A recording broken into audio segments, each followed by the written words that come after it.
Hi, I'm Mike from Hud-Son Forest Equipment.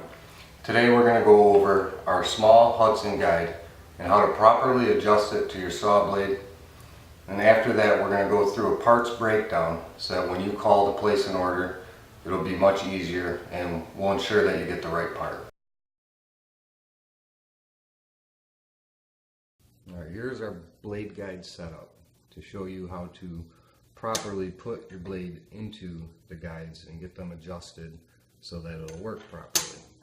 There has been a few changes since about the winter of 2014. We added zinc plating to our guide pins. We didn't like that. It showed surface rust, so we made it a little bit better. When you go to put your guides on, you're going to have two adjustable bolts. This one will be controlled by a 9/16 wrench, and this is a 7/8 wrench. I'm using a little adjustable one just so I don't have to change tools. In order to change the degree, you can go any which way with it if you have them both loose.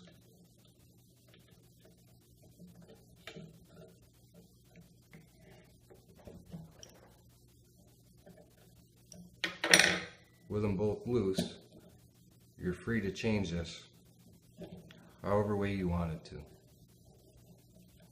You're going to want to have it set in place about even with where the guide is going to be, or the blade. The blade you're going to want in the center of this bearing, and it's going to be resting about an 1/8 inch away from the bearing. To set it in place, you can hand tighten it to get it to stay. I'm going to put the blade in just so I could tell where I need to be.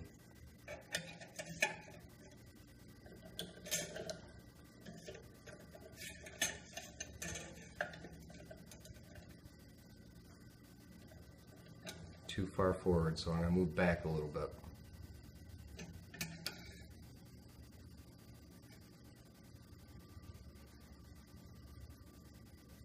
Now we're about an 1/8 inch away from the bearing,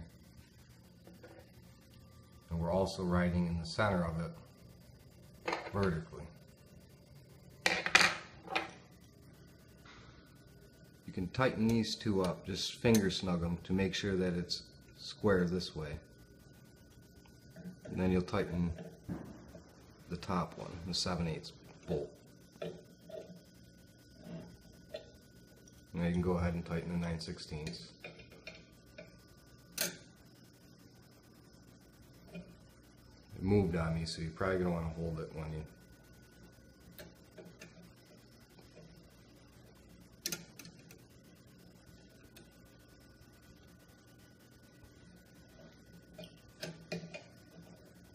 see. I was just holding this square to the blade when I was tightening these down.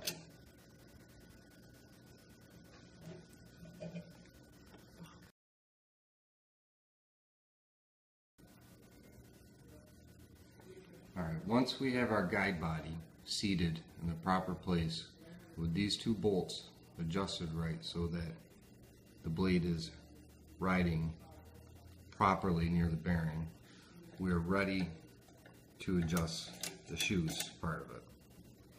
Make sure that it's loose to start, and you could just let gravity seat the top one. Then you just push up on the bottom one.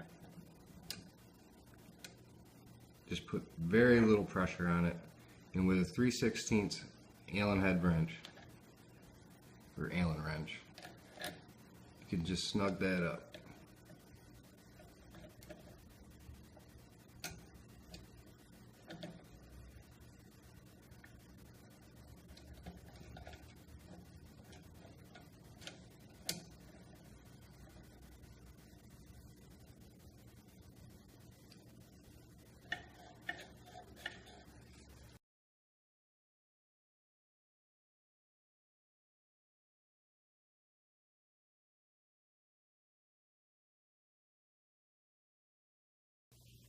Here are our guide shoe brackets.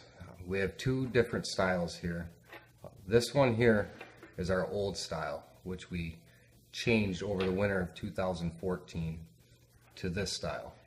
I want to explain the difference in them so that when you're ordering, you know exactly what you have on your mill. Previously, this is the old style, used a pin, a square pin that's pressed into the upper bracket, which will set into the lower bracket, and that's how it slides or adjusts. The new style, we use these rails on the side, which that's how it would go on.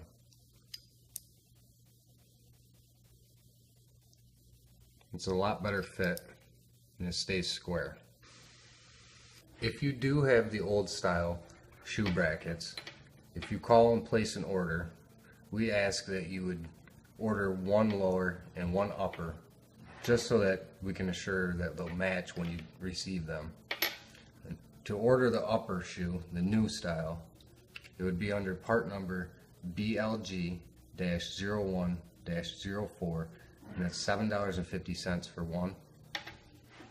And for the lower, it would be BLG-01-05, and that's also $7.50. Here is a set of our guide shoes. If you were to call and order under this part number, the BLG-01-01, you would receive two of these, two actual guide shoes, a bolt, and a nut for both of them. And these are universal on which way they could face, because it could mount in this way,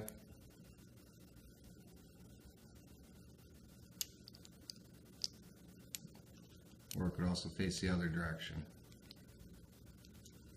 So for $22, you would get enough to shoe one with proper setup and adjustments. This block should never get damaged while being used.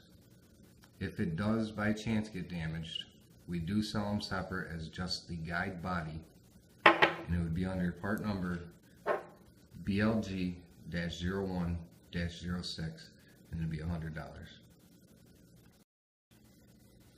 Here are some other parts to the guide assembly. We have the fastener bolts for the top and bottom of the guide, which are seen here, and it's also holding on the bearing on the bottom. This bolt is a regular metric 10mm with a 1.5 thread, and it's 25 millimeters long. If you were in a pinch and had to replace this quick, you could probably find it locally. If not, you could just give us a call and we could send it out to you. Here's the bearing that is used on the guide. Our part number, if you want to call and order, would be BEA-03-06-16, and we get $7.50 a piece for this. If you did need to find this locally, you could probably find it under the 6200-2RS number. Thank you for watching our video breakdown on our small Hud-Son guide. I hope this helps you, and have a nice day.